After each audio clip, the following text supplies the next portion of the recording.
So this is the 2023 Ford Fiesta ST. I kind of have to admit, I am kind of surprised by the look of it. For some reason I was thinking of like the older two-door model, but no, it's a four-door model and it just looks kind of like the Ford Focus ST. So yeah, it's a little bit surprising really. So obviously it's the UK spec version. I'm guessing again part of the suggestion hub along with the Focus ST wanted it to be the UK spec version.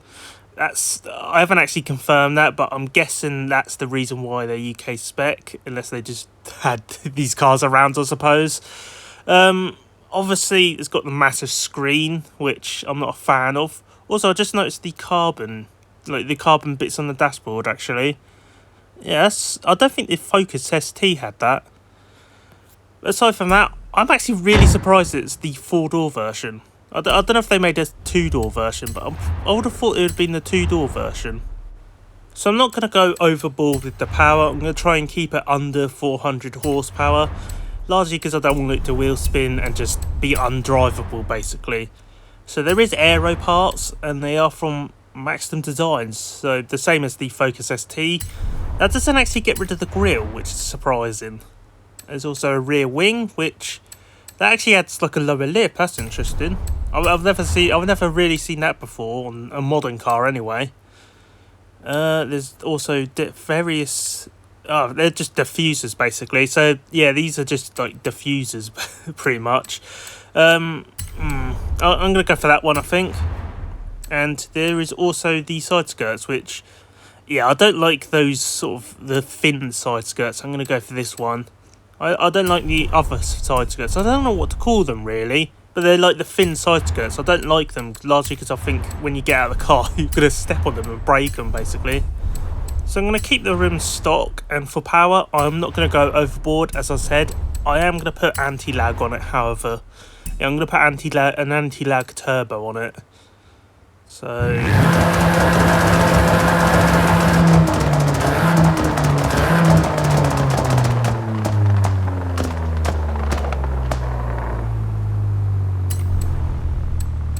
perfect. I am going to put cams on it, and I'm going to put the air filter and exhaust on it probably. I'm not going to go overboard, as I said, so it's going to keep under 400 horsepower hopefully. I will put semi-slick tyres on it as well, just to help with the performance. And obviously I'm going to put all the performance parts. I'm not sure about lowering it. Yeah, I'm going to put the race suspension on. So yeah, the race suspension on as well. I won't put a roll cage in it, largely because I don't think it needs a roll cage. But I will put... I don't know about the brakes. Actually, I don't know about the brakes. I think I'm going to leave the brakes stock, actually. That seems like a bad idea, but I'm going to leave the brakes stock. And, yeah. So, I think that's it, really. Obviously, I'm going to do transmission as well. So, does it have... Yeah, I'm just going to do the race transmission. I don't know if it has 5 or 6 gears. So drive line as well, and obviously the differential as well. And that's it really. I'm not sure if I'm going to do anything else. Should I put tyres on it? Should I put better tyres on it? I think I'm going to leave the tyres just as stock basically. Although I think I might try and get it up to about the level A800 I think it is, or whatever the top level for A class is actually. So I'm going to go into the engine and see if I could do that on here.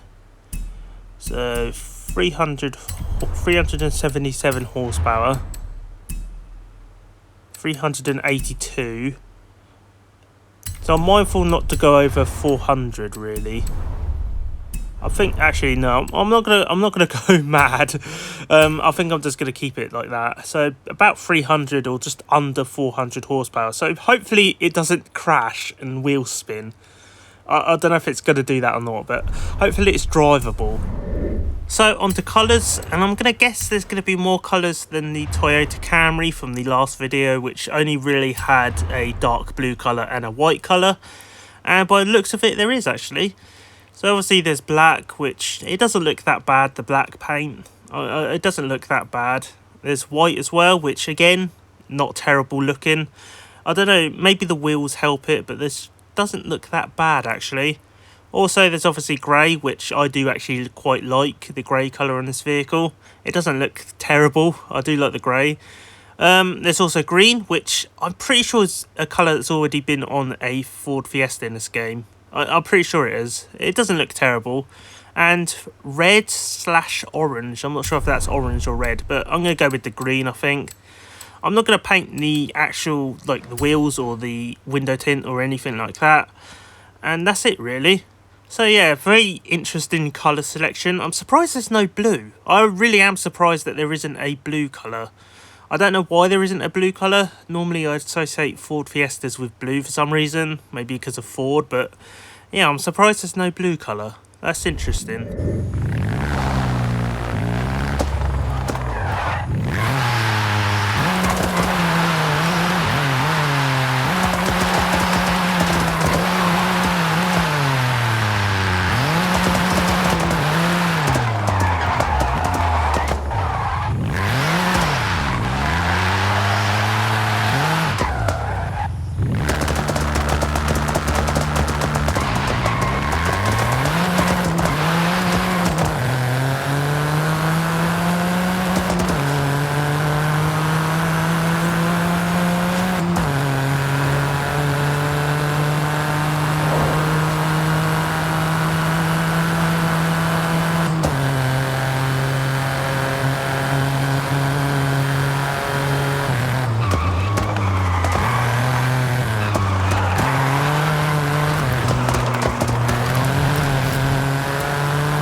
I'm surprised that they chose the UK version of the Ford Fiesta ST. I wouldn't have expected them to actually add it to the game. Maybe in Forza Horizon 4, but not really this game. So it is interesting that they added this and the Ford Focus ST as well, both as UK specs. Overall, it's not a bad car. I like how it looks, even though it does resemble the Focus ST quite a bit. I suspect they probably have the same designer, I'd imagine, or the same person designing them, or something. It's the same design team, basically. So it isn't a terrible looking car, it just looks kind of like the Focus ST. So yeah, it's like a smaller version, I'd imagine. So when it comes to handling, I can't really say much about it, largely because I've kind of upgraded it a little bit too much, and yeah, there's too much power going to the front wheels. So yeah, kind of like the Focus ST, I can't really say anything about that because the actual upgrades are just terrible. And yeah, I definitely need to actually work out how to actually upgrade front wheel drive cars so they're not completely undrivable, basically. Yeah, maybe next update, although I don't know if there's going to be any front wheel drive cars coming anytime soon, but yeah, I definitely need to do that at some point. I really hope that they continue with this theme because I like the cars they've added in this update, especially since they were from the Suggestion Hub. I don't know what the next update is, however, I think it's a hide and seek game mode, so maybe they're going to continue adding more cars, like everyday cars. Maybe they could also add cars from Forza Horizon 4 maybe as well. I really do hope that they do add some of the cars from Forza Horizon 4 because we're missing the Rover SD1 and the London Taxi, and it's not really clear why we're missing those vehicles. I guess maybe licensing, maybe, but even then I don't really see an issue with the Rover SD1, a car that's not really been made since maybe the 90s at the best, is really an issue in getting licensing for it. So yeah, I don't understand why those cars haven't actually came to the game yet.